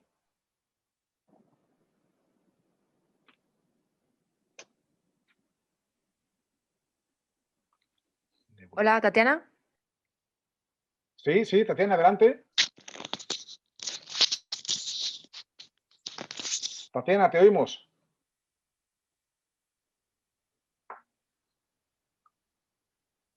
Nada, parece que no. Como lleva un tiempo. Se ha cansado de esperar. Bueno, cuando. Nada, la silenciamos y si quiere volvemos a. Le damos paso en cuanto, si os parece, para dar dinamismo Perfecto. al asunto, ¿vale? Perfecto. Bueno, seguimos con las preguntas. Eric Margalet, yo creo que no ha llegado a la charla porque dice, ¿qué te parece el sistema PRP Data para la cuantificación del PRP? Eric, lo hemos comentado y ya están trabajando sobre ese tema y parece que tiene buenas sensaciones. Carmen nos lo ha presentado. Así que, bueno, ya que estamos, Carmen, para que hables un poquito y descansemos a Miquel, cuéntanos por ahora el trabajo de campo que estáis haciendo y para cuándo podrá esto estar en la clínica. Bueno, pues está previsto el lanzamiento en torno al 15 de febrero. Ahora están las últimas fases de validación, como decíamos, para que sea un sistema validado. Y bueno, los dispositivos ya están listos, configurados. La primera versión del software tendrá unas aplicaciones que bueno, las he comentado muy por encima, muy brevemente, en cuanto a seguimiento clínico, en cuanto a incorporar datos incluso en temas de gestión de agenda. Y bueno, cada vez que hagamos revisión iremos haciendo otras versiones de aplicaciones más potentes, cada vez con mayor número de funcionalidades que puedan proveer en la clínica, digamos, de todo lo que necesiten en torno al proceso PRP. Y sí que es verdad que incorporamos también que ese seguimiento clínico se pueda hacer a otros tratamientos que no sean PRP. Es decir, si alguien está interesado en hacer un estudio comparativo con otro tipo de terapia, con otro tipo de plasma autólogo, de terapia celular autóloga, bueno, pues puede introducir los datos de seguimiento y están dados de alta todos esos tratamientos dentro de nuestra base de datos. Con lo cual, bueno, pues es un mundo apasionante que ahora se abre y creemos que es la herramienta para facilitar al clínico pues toda esa recogida de datos que siempre ha sido muy engorrosa y bueno, que por lo difícil que es, a veces ni se puede llevar a cabo por la carga asistencial que tenéis los doctores. O sea que esperamos hacer una buena herramienta y que pueda dar solución a todas estas preguntas que se plantean. Muy bien, Carmen. Pues para eso está esta plataforma, este grupo de estudio, que podamos, dar un altavoz a los avances y estoy seguro que en siguientes charlas te volveremos a dar paso para que nos presentes ya en directo, bueno, pues lo que es la máquina, cómo funciona. Supongo que habrá que analizar tanto la sangre como el plasma rico en plaquetas, las dos cosas, ¿no? Eso es. Y también coste para los clínicos, en fin, yo creo que para eso está esto, para que podamos facilitar. Aquí no se trata de, sino, que si esto puede ayudar a la investigación y desarrollar trabajo, pues perfecto, ¿no? Así que ya te emplazaremos para otra ocasión. Gracias. Miquel, mira, el doctor Ignacio Gallo nos ha enviado el artículo donde se explica qué son las siglas MIBO, ¿vale? Sí. Y es, por lo visto, está publicado en el PubMed hace 3 años. Es Sí. la mínima información para evaluar estudios biológicos en ortopedia. Es una encuesta que han hecho para evaluar el uso de plasma rico en plaquetas y células mesenquimales. Bueno, pues damos las gracias al doctor Dallo y a compartir. No he caído, es que la manía de los acrónimos es... Sí, cuéntanos. Pero sí, es muy conocido. El problema es que luego no se aplica en todas las revistas. La codificación universal, el código universal que hemos puesto ahora es eso el más completo, el más fácil de llevar a la práctica. Vale, perfecto. Pero es el camino, sí. Vale, mira, otro espectador anónimo está explicando lo que significa MIBO. Efectivamente, así que damos las gracias por las aclaraciones tanto a Ignacio como a este chico anónimo. Seguimos, son muchas preguntas, que vamos ya por 27. José Manuel Pérez Alba de Elche, tremendamente interesante las charlas y el doctor Miquel Sánchez magistral. Bueno, hoy te vas a ir a tu cama. Te vas a ir. Mi duda es para la doctora Iglesias. Anda, Carmen, vamos allá. Es una máquina la que presenta súper interesante.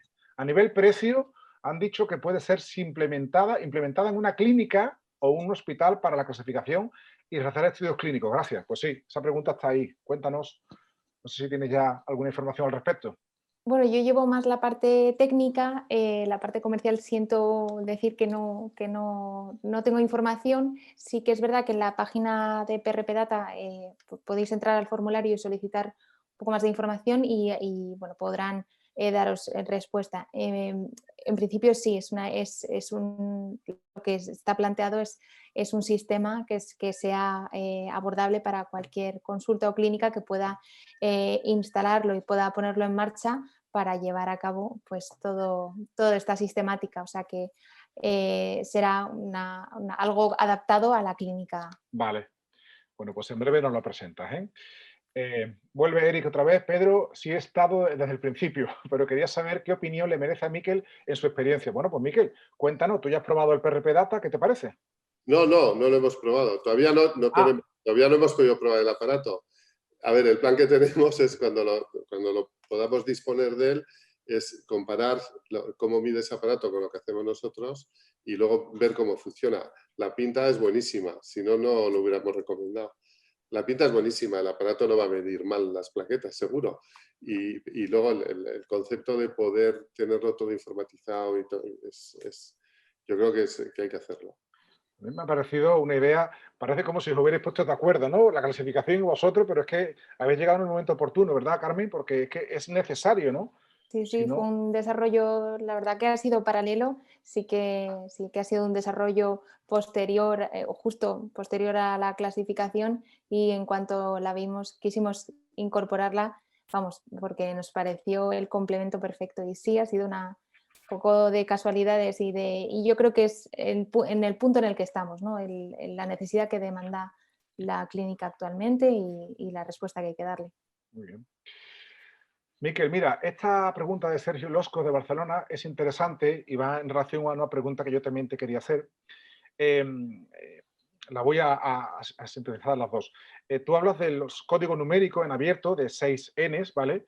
Pero luego, aparte de esa clasificación, hablas de una serie de variables que también hay que reflejar, como es el método de preparación, la biomasa de las plaquetas, total de dosis, la fórmula del leucocito, protocolo de aplicación. Es decir, esas variables también deberían recogerse en el estudio, en el análisis que se haga, ¿no? Es decir, si solo reflejamos las 6 Ns, hay una serie de factores que no se están estudiando, ¿no? Lo digo porque a la hora de hacer el programa informático debería de venir todo reflejado y que nosotros, de una forma muy tórpida, podamos rellenarlo, como, ¿no? Sí, mira, a ver, vamos a coger el ejemplo que he puesto del músculo de antes. Para hablar de los músculos, ese artículo que inyectaban una dosis de 3 mililitros.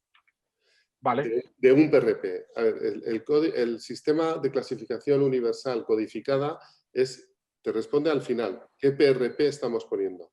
Pero además tenemos que saber el volumen que has infiltrado, cuántas veces, si la lesión es aguda o crónica, o sea, que es el mínimo de información que necesitas adicional. porque al final depende. Si tú sabes el volumen que has infiltrado, con la concentración, con el PRP que has puesto, sabes qué cantidad de medicamento has puesto y qué tipo de medicamento. Y luego tienes que ver cuántas repeticiones haces, como en cualquier otro medicamento. Claro. Y eso tiene que venir reflejado en cada artículo que escribamos. Porque si al final hay 100 estudios sobre lesiones musculares, con el mismo PRP vamos a poner, y que infiltras tanta dosis cada semana o cada 15 días y los resultados los podemos comparar, vamos a saber qué protocolo es el mejor. Correcto. Hay una información adicional que tiene que figurar en los artículos. No solo el código de barras del PRP. Lo que pasa es que codificar lo otro es muy complejo, porque en un músculo, depende de la lesión, depende del músculo, vas a infiltrar 3 o 5 o 10 centímetros cúbicos. Entonces no puedes poner números en todo eso porque es muy complicado. Muy bien. Pero tiene que figurar todo eso. Adelantamos que la siguiente charla, que será dentro de un mes justamente, la siguiente va a ir sobre los protocolos consensuados contigo, todo tu grupo y todo lo de aplicación de terapia biológica en la clínica. Vamos a intentar enumerar las 14 patologías más frecuentes donde lo estamos aplicando y humildemente pues presentar un poquito pues eso, el método de preparación, el protocolo de aplicación, las dosis, donde nosotros, el grupo GRESBI, digamos, vamos a hacer una recomendación, no se puede tratar de imponer, ¿no? Lo que pasa es que yo creo que el futuro quizás sería cuando al final ya casi que hagamos protocolos donde digamos, oye, mira, para una patología de manguito rotador engrosado vamos a establecer pues 3 dosis separadas cada 2 semanas, a 5 mililitros de plasma rico en plaquetas, en fin, concentrado a 2,5. Yo creo que ese será el futuro, ¿no, Miquel? Claro. Como por desgracia, la terapia en cáncer, ¿no? En cáncer yo tengo un cuñado que es oncólogo y ya se ha aburrido porque es que está todo definido por el Johns Hopkins Hospital. Todos los cánceres tienen sus protocolos y ya no hay más tutías. Si tú tienes un cáncer T2, N1 de un linfoma, el protocolo dice que hay que aplicar esta medicación. Yo creo que el futuro quizás debería ir hacia eso, ¿no? Que podamos consensuar, ¿no? Sí, pasa que es más difícil llegar a tanto porque la variedad de patologías en aparato locomotor es inmensa, ¿no? Sí. Es inmensa. No es lo mismo romperte un gemelo que romperte un recto anterior, ni Claro. un tibial, incluso a nivel de lesión. O la lesión osteocondral, no es lo mismo un condilo interno que externo, si es un genoval o un genovalgo. Entonces, la información... a ver, si habéis visto, hay tablas de lo mínimo que tiene que figurar cuando hagas un estudio in vitro, lo mínimo que tiene que figurar cuando hagas un estudio en vivo o en un ensayo clínico. Y ahí hay que responder a las preguntas mínimas. Todo lo que aportes de más es bienvenido, pero tiene que haber respuesta a todas esas preguntas. Bueno, ojalá en un futuro se puedan dar, ¿no? Sí, sí. Seguimos con las preguntas. El doctor Héctor Endel, médico hematólogo y hemoterapeuta de Argentina. Mira, hemos hablado de los hematólogos antes. Quería felicitar al doctor Miquel por su excelente exposición. En la Asociación de Terapia Celular de Argentina elaboramos los estándares para la obtención, producción y almacenamiento de PRP. Insistimos en la necesidad de protocolizar el producto, ya que en nuestro medio elaboran el PRP por profesionales sin experiencia e información que hace a los resultados biológicos y clínicos sean muy dispares. En ese trabajo estamos en Argentina. Claro, me parece fenomenal, tienes razón. Ahora hay una variedad tan enorme que por eso es imposible sacar conclusiones. Entonces, por eso es lo que nos preocupó el hacer esa clasificación universal codificada. Ya por lo menos vamos a saber qué estamos poniendo. Hay variables que no vamos a conocer, porque conoceremos el producto que ponemos y las dosis y lo que quieras. Hay un factor que todavía no vamos a conocer, que es la cantidad de receptores que tienen las células del paciente. Claro. Para que lo entienda la gente. Si tomamos el sol todos, podemos saber qué cantidad de rayos ultravioletas hay por centímetro cuadrado en esa playa, en esa tumbona. Eso no quiere decir que si nos ponemos tú y yo juntos a tomar el sol, nos pongamos igual de morenos. O sea, la respuesta luego biológica por los receptores de las membranas celulares es diferente. Esa es la siguiente fase, que ese es el futuro. Y en el futuro, en ese código de barras ampliable, pues igual habremos sabido decir que este paciente es del tipo 5, que tiene receptores al TGF-beta tal y al IGF tal y tal, ¿no? Pero eso es el futuro, cuando se vayan aprendiendo cosas en la ciencia. Bueno, vamos a seguir con Héctor porque se ha venido arriba, el hematólogo argentino, y ha hecho 4 preguntas más. Bueno, son muy rapiditas, luego pasamos con Javier González. Dice, ¿qué opinas de activar el PRP con LED Adisystem? Luego, ¿qué opinas de la preparación del PRP hetorólogo? Y si puedes congelarse el PRP para usarlo posteriormente. ¿Puedes responder a esas 3 preguntas? A ver, la activación, me imagino que sea la activación con luz, lo que está diciendo. Sí, el LED. A mí, la palabra activación es que las plaquetas se agreguen y se desgranulen. Ya está, me da igual cómo se haga. Lo importante es el dónde se provoca eso y si tiene calcio o no tiene calcio. El cómo se activen las plaquetas no haría ni falta porque el colágeno tisular lo va a activar, como bien se ha dicho antes. En la preparación halogénica o heteróloga ya lo hemos hablado. Entra una regulación totalmente diferente y nunca tendremos la variable de la respuesta celular de cada paciente. ¿Y cuál es el PRP ideal? Entonces, todo eso es lo que se está estudiando poco a poco. Cuando tengamos estos resultados, que estamos ya a punto de tenerlos, de los buenos respondedores y los malos respondedores, qué diferencias hay, podemos acercarnos mejor a poder fabricar el PRP ideal. Eso queda un poco todavía. Y el congelarlo o no es otro tema que parece que más nos ha leído el pensamiento, es otro tema que estamos estudiando desde hace tiempo, la pérdida o no de actividad biológica del plasma congelado. Sabemos que se puede congelar el sobrenadante y que a menos 80 las proteínas no pierden ninguna eficacia, pero en la práctica clínica el tener congelado a menos 20 grados y tal, pues estamos estudiándolo también. Vale. Pasamos a una pregunta que se quedó antes para continuar con el mismo ponente. Javier González, de Bilbao. Te damos un saludo, Javier. Javier Iglesias. Mi pregunta es en relación al momento de la infiltración, Miquel. ¿Es posible introducir esta variable en la nueva clasificación que proponéis? En ese último apartado de variables relevantes, como la edad del paciente, el momento de la infiltración, quizás debería incluirse numéricamente, sistémicamente en todos los estudios, ¿no? ¿Cuál es el momento de infiltrar el plasma, ¿no? Vale, hola Javi, saludos. A ver, no puede ser algo genérico porque si estás tratando una artrosis te da igual, no hay una lesión con día 1. Si estás hablando de una rotura de un cruzado o de un menisco, tampoco. Si estás hablando de un músculo es muy importante. Entonces, cuando hagas el estudio de los músculos, tendrá que figurar el momento de la infiltración y el momento de la lesión. Y en esa patología concreta puedes añadir, simplificando, una codificación añadida. O sea, una cosa es la codificación del producto y otra de la aplicación. Y de la aplicación depende si es una lesión aguda muscular con un día 1, a partir del cual contar cuando infiltras el plasma, o es una lesión crónica muscular, por ejemplo, que no tienes día 1. Entonces, depende de la patología, por eso son los requisitos mínimos que hay que añadir al código de barras de la clasificación universal. Muy bien, Miquel. Miquel, hemos hecho 27 preguntas. Yo tengo algunas guardadas para ti, me he quedado para el final. Y bueno, yo tengo unas 2 preguntas muy facilitas, pero que tengo mucho interés. Para ti, ¿PRP qué es? ¿Es un medicamento, es un producto, es un procedimiento? Y segundo, ¿qué no curas tú con PRP? Porque desde que te conozco has ido aumentando el número de indicaciones y bueno, la de hoy ha sido ya surrealista, ¿no? La transfusión entre tal y la nebulización me ha dejado flipado. Así que, por favor, me gustaría que me respondiera a esas 2 preguntas. A ver, el PRP no existe. El PRP son iniciales de plasma rico en plaquetas. Lapidaria. Entonces, plasma rico en plaquetas, cabe el que tenga un plasma en el que he puesto 3 plaquetas más que la que tenía en sangre periférica. Bueno, vale. Por microlitro. Entonces, es algo, con eso quiero decir que es algo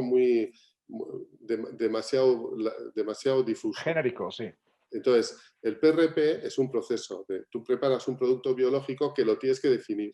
Es como hablar de los antibióticos, o como hablar de la fruta, o como hablar de la carne. No tiene que ver el que te tomes unas litiruelas a que te tomes un chuletón de verde, ¿no? Entonces, en los PRP sabemos lo que es concentrar plaquetas en el plasma y luego aplicarlo. Entonces, los PRPs hay que definirlos después. Entonces, un PRP, tenemos que decir cómo es ese PRP para decir, este es mi medicamento y voy a poner esta dosis en tal patología. ¿Se podría hablar de PRP a la carta? Hay que hacer un PRP a la carta del futuro. A la carta. Claro, Vale. claro. Ese será, al final, a ver, ahora estamos en los inicios. Dentro de 20 años, que se seguirán utilizando terapias biológicas, se va a romper un pelirrojo, un isquiotibial, y se habrá sabido que por sus características celulares y respuesta biológica y su número de plaquetas y no sé qué, que se va a tener que poner cada 10 días una infiltración de tal volumen en tal sitio. Eso es, yo en mi sueño yo creo que va a ser así. En 20 años. Y es más, nunca habrá una terapia celular sin PRP. Nunca. Nunca. Nunca. Sin PRP. Sin algo que sea un producto biológico asociado a la célula. Ajá, esa O frase... sea, poner células en un sitio, poner células dentro de una rodilla inflamatoria, en un sitio hostil, esa pobre célula madre que la pones ahí, que la sacas de otro sitio donde estaba tranquilica y la pones en un sitio hostil para que no se muera y además trabaje y además haga cosa buena, hombre, la tienes que ayudar acompañando con un poco de comida y tal para que no se muera, ¿no? Vale. Pero todas son cosas que no sé, que sí, vendrán o no. Tienes límite.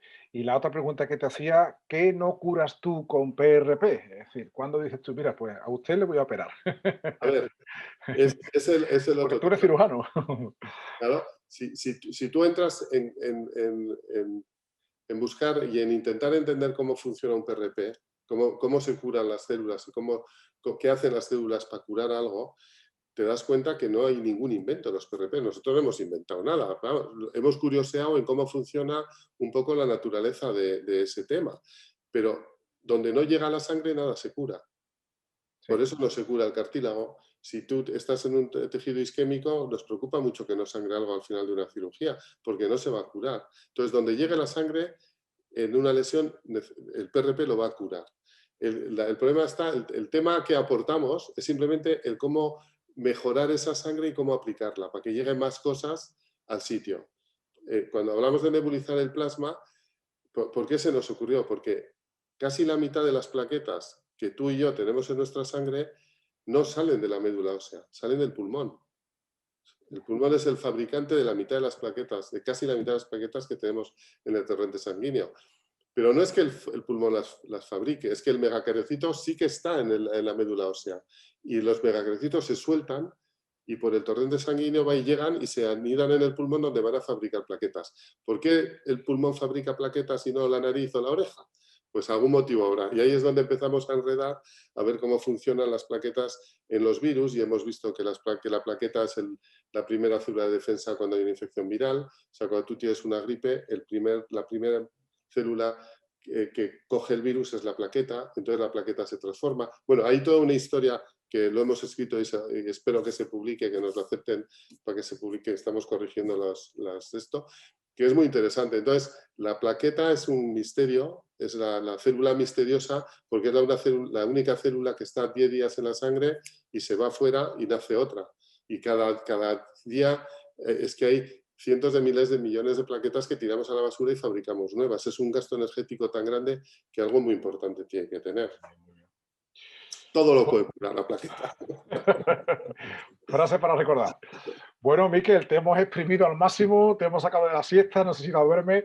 La verdad es que ha sido un rato fantástico. Carmen, gracias por vuestra colaboración. No sé, yo me lo he pasado en grande y yo creo que todos hemos aprendido mucho y de verdad que te damos las gracias por ser el primero en abrir este círculo de charlas magistrales sobre terapia. Contamos contigo para que vengas a las siguientes y que estés con nosotros, por supuesto, porque tienes que seguir asesorándonos. Y yo no sé si el presidente Juan Ayala tiene algo que decir. Sí, bueno, aquí absorto oyendo y disfrutando un viernes que yo pensé que no iba a ser tan divertido, pero sí que lo ha sido. Sí. Tú, Pedro, eres muy didáctico y muy apasionado y eso se nota, con lo cual te lo agradecemos todos. Y de Miquel, ¿qué vamos a decir? Pues que ya lo conocemos hace muchos años, que como tú bien dices, Pedro, pues cada vez que habla nos sorprende con cosas nuevas que tiene en la cabeza y que tiene su grupo de trabajo, porque hay que recordar que es un grupo de trabajo muy importante el que él tiene, a los cuales conocemos prácticamente a casi todos. Y nada, Carmen igual, Carmen, pues yo creí que el que hablaba de la máquina se refería a ella. La máquina es el aparato que ella vende. Ella es una máquina en cuanto a conocimiento. Eso es un poco lo que... Para aclarar conceptos. Y eso es una broma. Y luego, por último, pues nada, pues recordar que a los socios que se hayan unido a la charla, a la comunicación de Miquel, pues, y se hayan interesado, desde SETRADE estamos ofreciendo una beca para rotar con cada uno, bueno, en este caso con Miquel, pero con cada uno de los ponentes que vamos a invitar, pues vamos a sortear una beca entre todos los socios de SETRADE que hayan bueno, escuchado las charlas y sobre todo los que más tiempo hayan estado, con una forma de cuantificar un poco su interés, pero en las siguientes pues haremos algún test, alguna cosa un poquito más objetiva. Así que nada, simplemente agradecer de nuevo a todos. Si quieres cerrar tú, Pedro, pues te cedo los honores. Muchas gracias, Juan. Pues nada, nuevamente darles gracias a Miquel y a Carmen por su participación. No sé si estáis viendo aquí el tema de la beca presencial en su centro UCA en Vitoria. Y bueno, pues la siguiente charla me la han encomendado a mí sobre una puesta al día en protocolos de terapia biológica, que será el próximo viernes 19 de febrero. Recuerdo que son el tercer viernes de cada mes a las 5 de la tarde hora española. Y por último, interesados en inscribirse a participar en el grupo GRESBI, Grupo Español de Terapia Biológica, podéis escribir a la Secretaría Técnica, a la secretaría@setrade.org para inscribiros. Gracias por vuestra asistencia y nos vemos ya dentro de un mes. Esta charla ha sido grabada y ya la SETRADE se encargará de difundirla y subirla en sus plataformas. Muchas gracias y con esto cerramos la primera charla del ciclo sobre terapias biológicas. Muchas gracias. Muchas gracias. Gracias. Un abrazo a todos. Gracias a todos. Gracias a todos. Gracias. Miquel, figura.